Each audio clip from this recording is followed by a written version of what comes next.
living and dead, who did these things, we dedicate this program, The Dambusters, presented by the author himself, Paul Brickhill, dramatized by Maurice West, an Australasian radio production.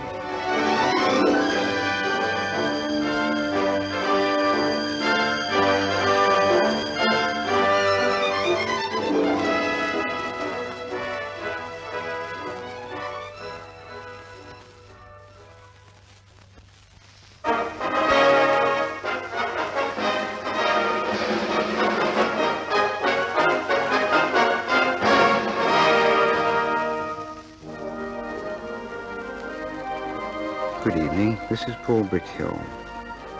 No one knew at the time that the bomb tape dropped on the Tirpitz did considerable damage. As a consequence, shortly after the raid, reconnaissance aircraft reported the battleship was missing from Alton Fjord. At once there was a great flap, particularly in naval quarters. The mad dog was loose and at any moment would create havoc amongst Allied shipping. But a certain Norwegian gentleman climbed to his room above the morgue in Tromsø. He switched on a secret and powerful transmitter and started to send out a message, which was received by intelligence officers in London. Hello, Bert. I didn't expect to see you here. I didn't expect to be here myself. Matter of fact, it's rather a compliment. These combined intelligence boys are apt to be a little jealous of their preserves. What's going on, actually? It appears they've got a chappie in Norway who broadcasts quite regularly. And this time he's told them to stand by for news about the Tirpitz. 15 seconds to 0, gentlemen. Please stand by. Lindbergh is never late. You really mean never? It's a boast of his, sir. If I'm late, I'm dead. He's coming in now. Hello, Dragon Slayer. This is Viking. This is Viking. I am in good health, and I have some news for you. The Tirpitz has arrived in Tromsø from Alton Fjord. She has a gaping hole in her foredeck. She looks as though she's been hit by a heavy bomb. So she was hit after all. Quiet, please. My friends and I believe she is here because of better repair facilities. That is all for tonight. I must be brief. Please acknowledge. Hello, Viking. This is Dragon Slayer. Your message received in good order and with gratitude. Good luck. To Viking from Dragon Slayer, acknowledge with thanks. That's wonderful news, Bert. Wonderful. You mean about the hit? Oh, yes, splendid. No, Bert, I wasn't thinking about the hit. I was thinking about Tromsø. What about it? It's 200 miles south of Alton Fjord. So?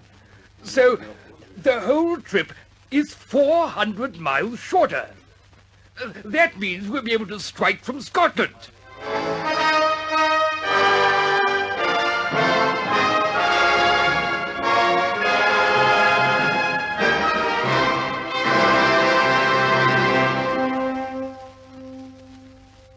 Wing Commander Brown, please. Brown speaking. This is Cochrane. Oh, yes, sir. Brown, we've found the Tirpitz. You have, sir? Where is she? Tromsø, much nearer home. Now that you understand what we're talking about, I want to get 300 extra gallons into 617's Lancasters. Oh, that's easy enough, sir. We can fit overload tanks into their bomb bays. I'm sorry, Brown, it just won't do. They'll be carrying tall boys, and they'll take up all the bomb space. Now, come on, you're versatile. Is there anything in the depots that would do? We haven't time to get anything made. Just a minute, sir. There's a connection somewhere.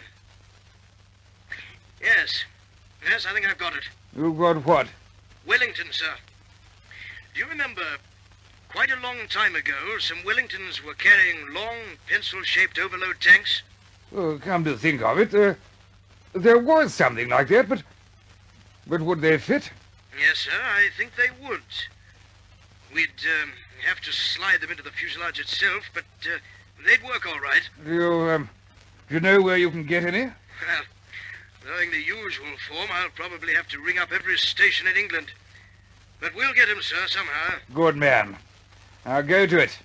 And let me know if you have no difficulties. Very good, sir.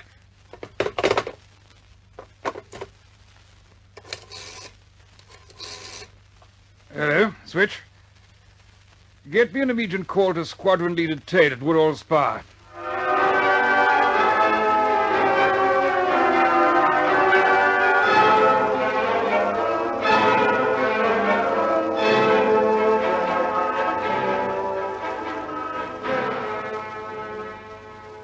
Well, sir, those are the figures.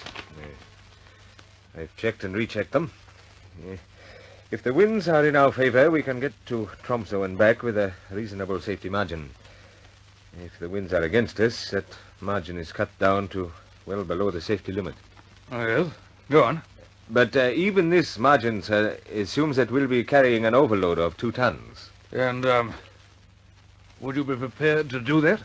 Well, frankly, sir, with our present setup, no. It would be an unjustifiable risk. Well, what would you want, then? New engines for all aircraft taking part in the operation. Merlin 24s would do it. Ron? I agree with Tate, sir. It's only a reasonable minimum after all. Yes, but, would your boys fit them in time? Oh, yes, sir. You get the engines for us and we'll fit them. They won't be new engines. We'll have to take them out of other aircraft. Of course, that doubles the time, sir, but, well, we'll still do it. Good man. Is it absolutely necessary to reef the engines out? Why not use the crates already fitted? The tall boys, remember? Special bomb bays. Oh, Lord, yes. I'm getting dull in my old age. How are your tanks coming in? The last one's arrived by convoy tonight, sir. By the way, that's another thing. In order to save weight, we've had to take the mid-upper turrets off, and also the pilot's armor plate. Is that all right with you? Oh, well, I don't suppose the pilots will be too happy, sir, but anything that'll get the weight down, so long as you leave us enough to fly with. Now, sir, what about the weather for this operation? Well, oddly enough, Ted, I'm afraid that's the trickiest part of all. There's a prevailing westerly that blows continuously over Tromsø right through October. Well, that could be an advantage. The tailwind going out. Yes, but it's not the wind, my boy. It's the clouds that come with it. Continuous stratus cloud, which covers the whole area for 2 months. Well, that is except for about 3 days in the month when the wind swings to the east and the sky's clear for a few hours. Yes, it couldn't be much more difficult, could it, sir? Well, why not wait until November? Because after November the 26th, the sun doesn't rise above the horizon. There's no more light till spring. I see, sir. Well, what happens then? We can't just hang about the north of Scotland waiting for the weather to clear. Yeah, I want you available down south for emergency targets. As far as I can see, Tate, the only solution is to send you up to Lossiemouth as soon as a break seems possible. It must come sometime in the next 6 weeks, and that's all we've got left for the job.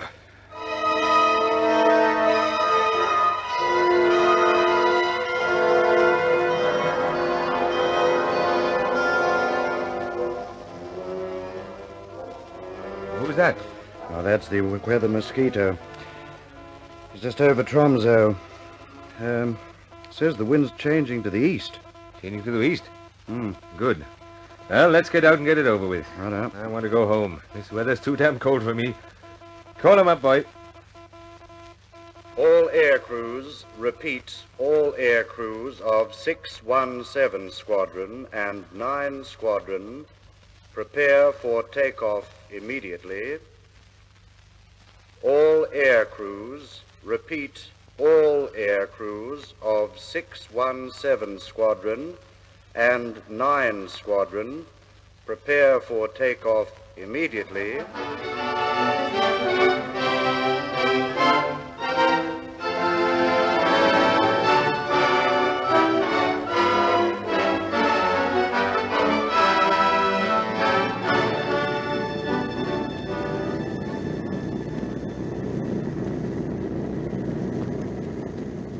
Hello, Skipper.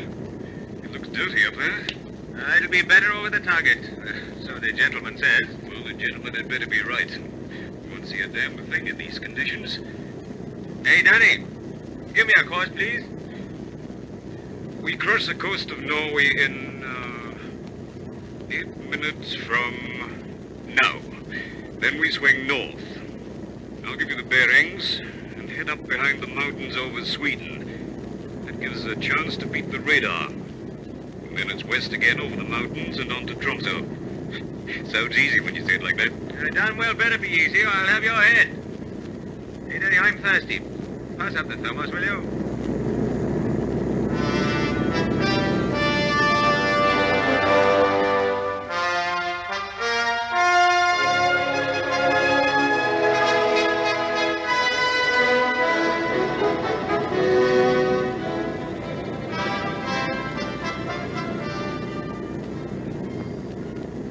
There's Tromsø now, sir.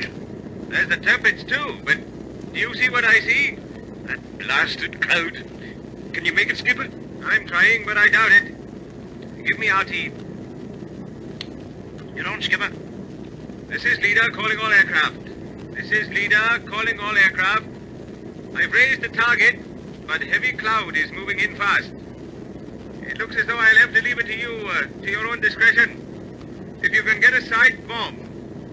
But remember, chaps, you can't dive. The tall boys need between 15 and 20,000 for penetration. I'm going in now. Over.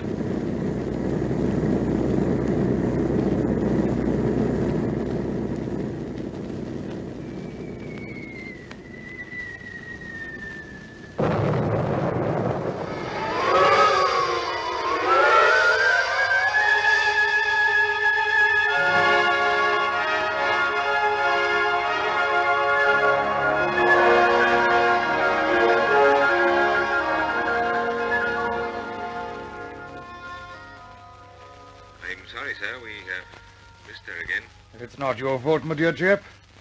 I want to congratulate you on your perseverance. We'd like another crack, sir. All of us. You'll get it. If we don't plaster her before the end of November, we can give it away for the winter. I know, sir. Also, I'm very glad you're still interested. Any word from Carey? Our first report was a crash landing in Sweden. Yes, sir. I've had another report. He's on his way home. He put the crate down in a peat bog or something. Swedes picked him up and he's been living on the fat of the land ever since. Some people have all the luck. Yours will change soon, my dear chap. We'll get the Tirpitz yet.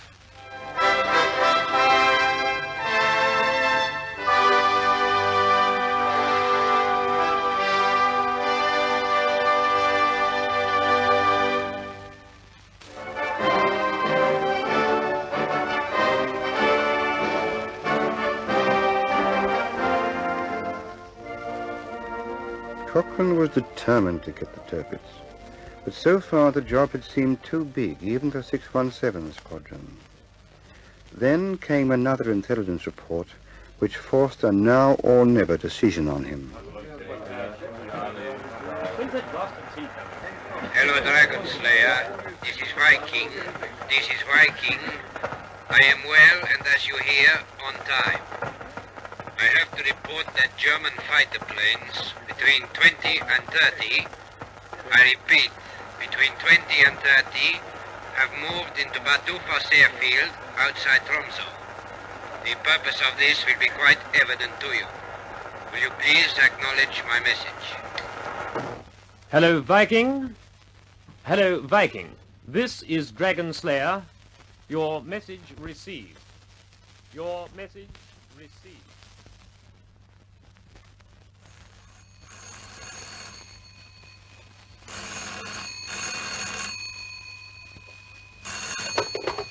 This is Cochrane here. Oh, this is Combined Intelligence, sir. We've had another message from our friend in Tromsø. Oh, yes, and what is it? He reports that 20 or 30 fighters have been based on the Bardufoss airfield. That's 30 miles from Tromsø. The devil they have. Anything else? No, sir. No, sir, that's all. Good. Well, thank you very much.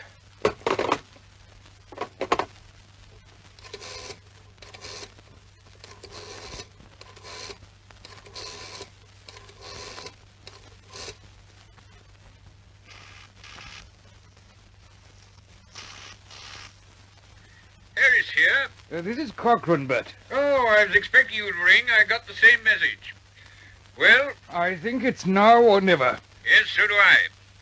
But You know those fighters who cut the boys to ribbons? Yes, I know that too. But it's a fighting war, Bert, and we've got to get the turpits. Yes, Coggy. Let me know when you've got her.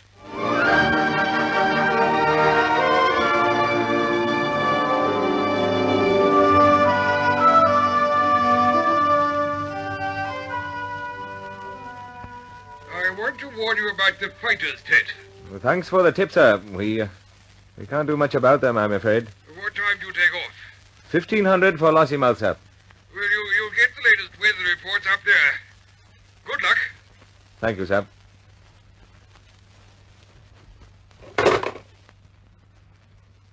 Are you waiting to see me? Yes, sir. Come in. I've brought the latest met report, Skipper. Oh, let's have a look at them.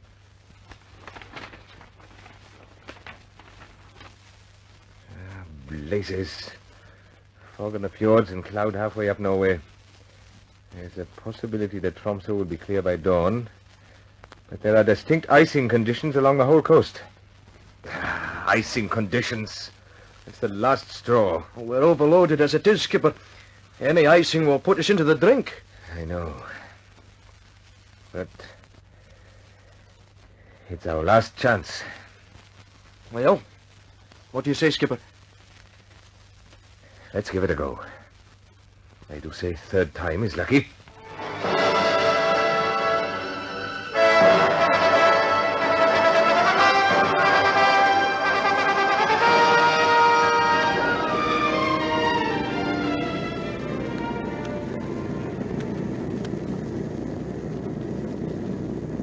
We're over Sweden now, Skipper.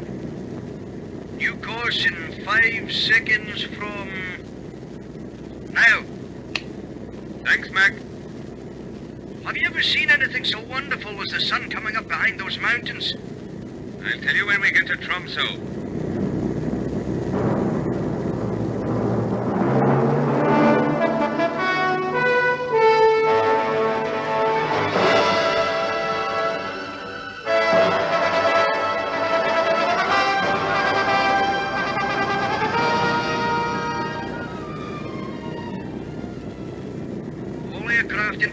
Skipper.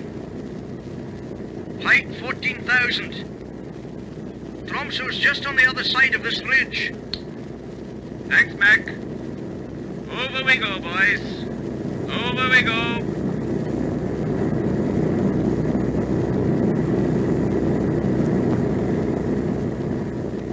Hey, will you look at it, Skipper? Will you just look at it? No fog, clear as a bell. She's a sitting duck. Give me our team. You're on, Skipper. This is Leader, calling all aircraft. You've got a clear target, boys. Heavy flak from the ship itself, light from shore installations. This time go in and kill it. Over. Captain and crew, I'm going in now. Ready, Bomber? Ready, Skipper. Here we go, chaps. Here we go.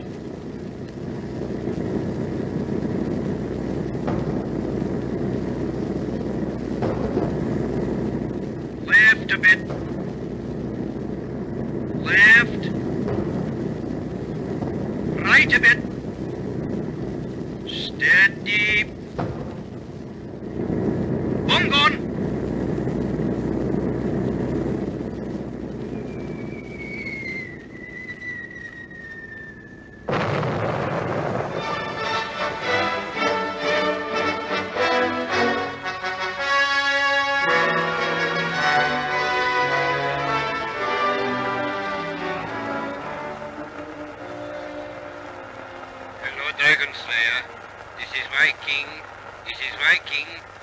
I have more time to talk to you today.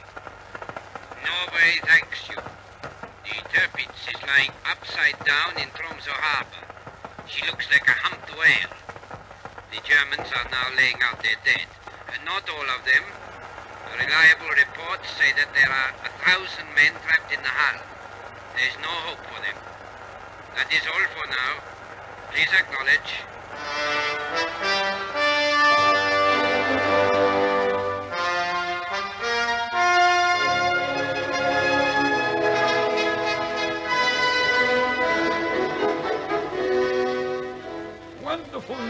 Cocky, wonderful news. Here, I've got a sheaf of telegrams here to pass on to the boys. I'll take them with me. I'm going down to Woodhall to meet them when they get back from Scotland. Look at them.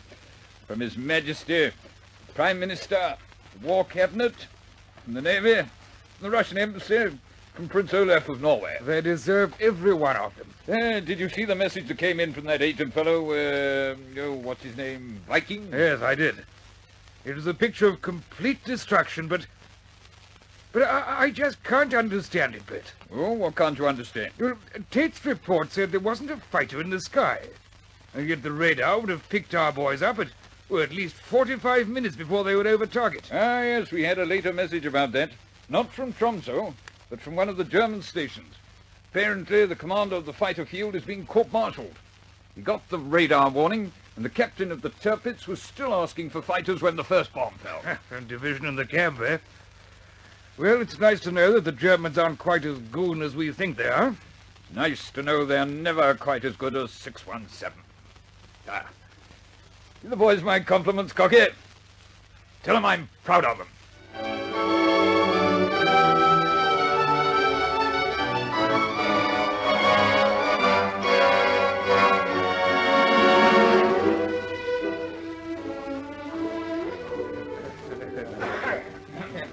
Well, it's the first time I've ever seen an army band playing at an Air Force station. But did you get the tune, Skipper? See the conquering heroes come. Oh, well, damn it all, we did earn it. Everybody's tried to sink the ruddy Tirpitz, and we were the ones who finally did it. No, come off it. Oh, that's not a lie, that's a fact. Read the papers if you don't believe me. I say, did you hear the story about the Skipper? I see. Hey, break it up. Oh, it's too good to miss, Skipper. You know we couldn't get into Lossiemouth, so the Skipper turned down to a small coastal command field. Oh, very small, very coastal command. Well, the CO was a pilot officer, that's how small it was. Well, when we put down, he came out and said, "Oh, so nice to see you. Have you been on a cross-country?" What did the Skipper say? Well, the Skipper looked him straight in the eye like a perfect gentleman and said, "Yes, that's right, a cross-country." But that wasn't the end of it. There was a torpedo bomber squadron on the same field. They stood as drinks, very decent, really. The CO is one of these terse types. And when we told him what we'd done, he looked at the Skipper out of the corner of his eye and said, "Did you get her?" The Skipper said he thought so. Well, the CO said, "Oh, thanks very much. You've saved us quite a lot of trouble." Oh, no, it's a fact. The way he said it, it sounded like the whole thing had been planned for his personal benefit. I say, Skipper, wasn't the AOC supposed to be coming down today? As a matter of fact, he was. Last minute, he couldn't get away. He sent us a special telegram. I say, Skipper, what's the score on Cochrane? I mean, what sort of a bloke is he? I think he's one of the most wonderful blokes I've ever met. I watched him planning this Tirpitz thing. He has a brain like an adding machine. Doesn't miss a thing. Funny thing, though, when he's dealing with us, he's quite human. Very considerate, very charming, always ready to consider the personal angle. Yet, I believe when it comes to staff work, some people say he's as cold as a fish. I say, old chap, you're rather early this morning. Oh, well, after all, this Tirpitz thing, it's the biggest event since the dams raid, you know. Yes. I wonder how the old man will take it. What do you mean? How will he take it? You know as well as I do. I know you're dying to see whether he's got blood or ice in his veins. Have you ever seen him excited? Oh, no. Now you mention it, and now I come to think of it, I haven't. Or angry? No, I'm not angry, no. Well, that's what I mean. You know, I'm wondering if the Tirpitz raid is big enough to shake him. Oh, I hear the dams raid did. But after all, that was a very long time ago. I wasn't even here then. Oh, no, of course. I didn't think you were. Well, somehow I rather prefer old man Harris. He's rough as sandpaper, of course. At least it's some satisfaction to see him rattled. With Cochrane, of course, well, you just don't. Oh, you'll soon know, old man. You'll soon know, I've no doubt of that. He's coming in now. Yes, of course. Same walk, head up, eyes down, same folder in his hands. Good morning, gentlemen. Good morning, Good morning, sir. Sit down, please, gentlemen. We've got a lot of work to get through. Wait for it. I'm waiting. Wonderful news about the Turpits, sir. What's that? Oh, I think we'd better keep to the agenda. Yes, sir. First item on the agenda, last night's operation. Quite successful. The Turpits was sunk. Now, tonight's targets are...